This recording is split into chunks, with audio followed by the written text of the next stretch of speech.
Tuhan kita Yesus Kristus. Kembali bersama dengan saya Pendeta Edwin Sianipar. Kita akan membahas firman Tuhan apa yang tertulis dalam kitab Perjanjian Lama 2 Raja-Raja pasal yang keempat ayat 42 hingga ayat yang ke-44. Sebelumnya kita bersatu di dalam doa.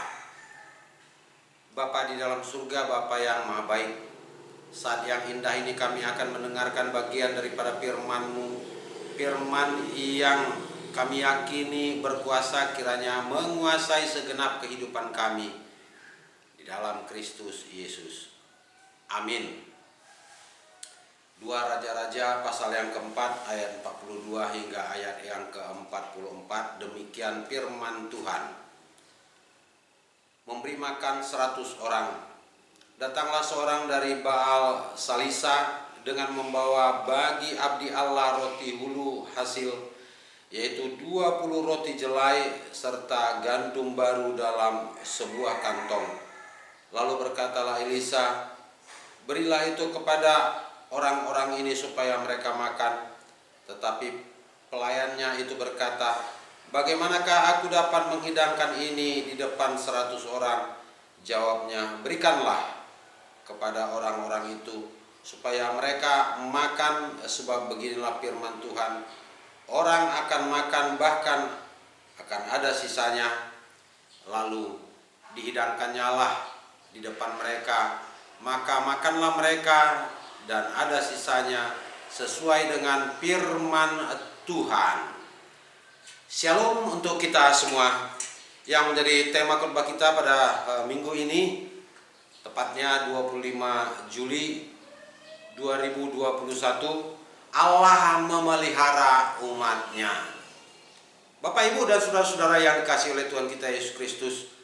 Nah, jika kita mencermati tentang kebutuhan manusia menurut Abraham Maslow, ya, basic need yang menjadi dasar kehidupan, ya, kebutuhan manusia itu adalah perut. Perut yang berarti soal makanan.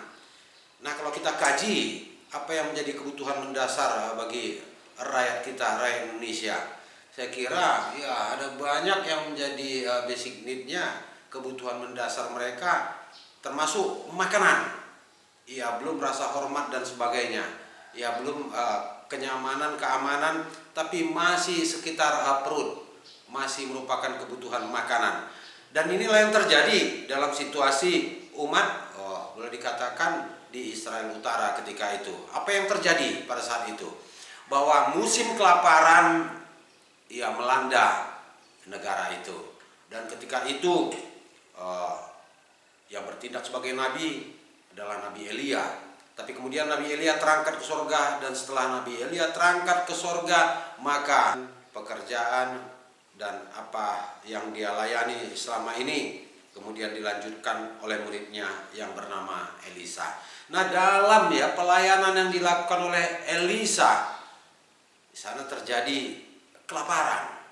Nah, ketika terjadi kelaparan, dikatakan dalam nats kita, datanglah seorang dari Baal Salisa dengan membawa bagi abdi Allah roti hulu hasil. Nah, di sini kita mau katakan bahwa yang menjadi hamba Allah, abdi Allah itu tidak akan pernah mengalami kesulitan dalam kehidupannya, apalagi soal makanan.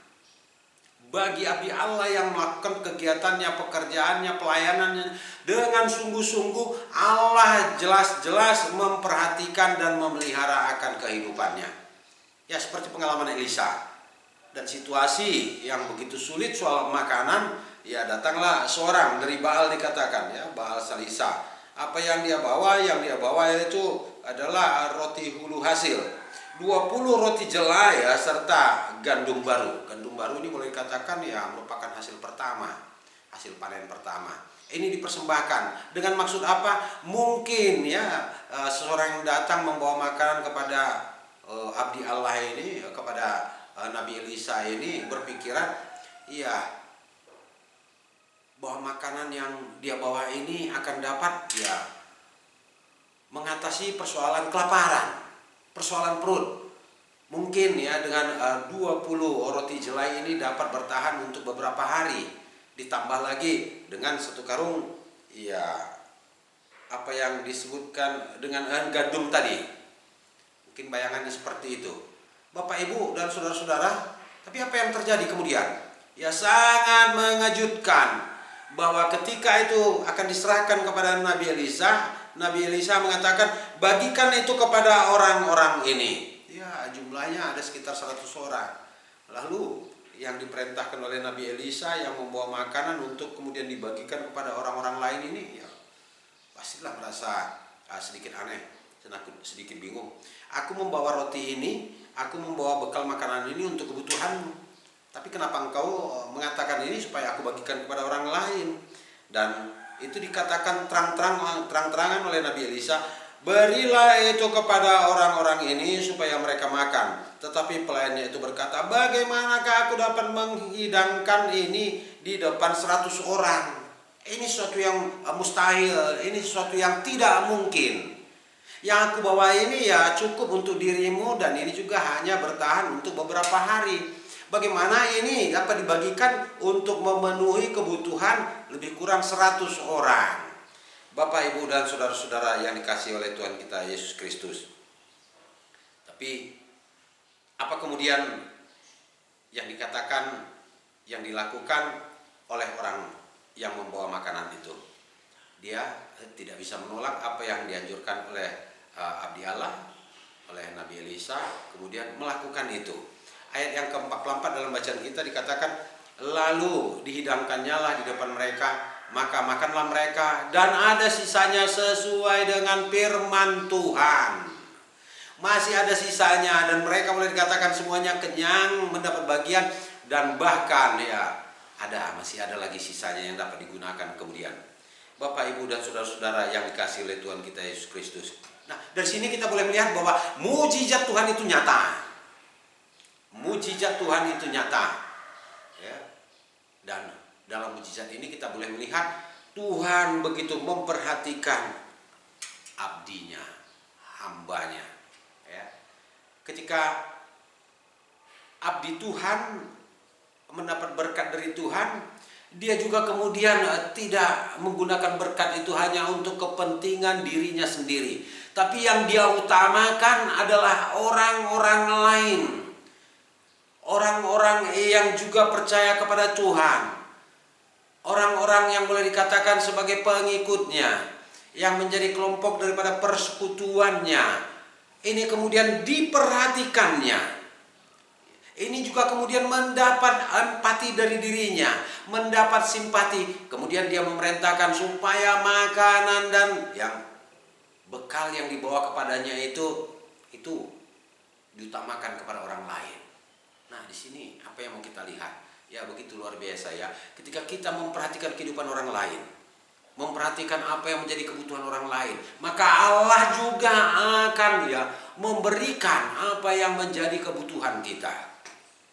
Dan di sini juga kita bisa melihat seperti apa yang diajarkan oleh Yesus dalam Matius pasal yang keempat, ayat yang keempat. Ini begitu menarik. Ya, seputar makanan juga saya bacakan kepada kita. Tetapi Yesus menjawab, ada tertulis, manusia hidup bukan dari roti saja, tetapi dari setiap firman yang keluar dari mulut Allah. Manusia tidak hanya hidup dari roti saja, tetapi dari setiap firman yang keluar dari mulut Allah. Nah, di sini mau mengatakan yakini, percaya kepada Tuhan. Dan ini tadi dikatakan ada tertulis, ada tertulis. Yesus mengatakan ada tertulis, dan ini juga merupakan kutipan dari kitab Ulangan pasal yang ke-8 ayat yang ke-3. Saya bacakan kembali kepada kita, dan inilah yang diucapkan oleh Yesus, bahwa manusia hidup bukan dari roti saja, tetapi manusia hidup dari segala yang diucapkan oleh Tuhan. Manusia tidak hanya hidup dari roti saja, tapi dari segala yang diucapkan oleh Tuhan. Yesus meyakini bahwa Allah Bapanya itu akan memelihara kehidupannya. Yesus juga meyakini bahwa Allah Bapanya juga akan memelihara kehidupan setiap orang yang percaya.